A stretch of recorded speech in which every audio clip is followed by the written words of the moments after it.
How to market your new disruptive idea. Got a new idea for a product or service that is going to be truly disruptive and change the way we see the world? Great.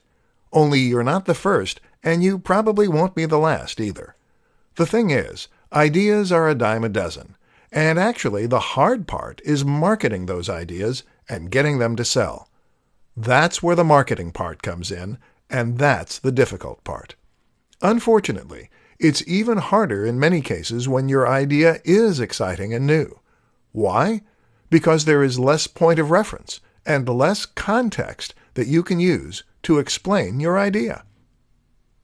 So how do you get the word out about your new concept? Let's look at some options.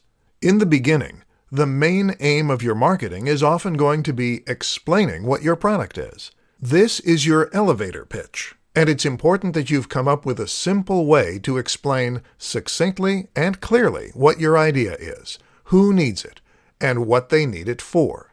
Another useful concept is to focus on the value proposition. In other words, where does the value come from with your new service or product? How does using this product make life better? Will your users be richer? Will they have more fun? Or will it improve their health? While the how and the what might be new, very often the why will be universal, and this will be key in communicating your message. In order to do any of this, though, you're going to need to think about whom your product is marketed to, and who will want to use it. This will tell you where to present your message, and how to present it. Have a think about the typical demographic that is likely to use your product, and think of comparable products and whom they are targeted at. Looking at comparable products is also a good way to get inspiration for your marketing.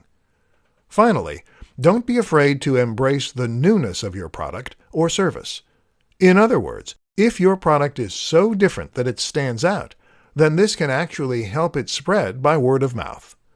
Consider those 5-finger shoes by Vibram. These drew the eye so much that they practically marketed themselves. How can you get people talking about your brand?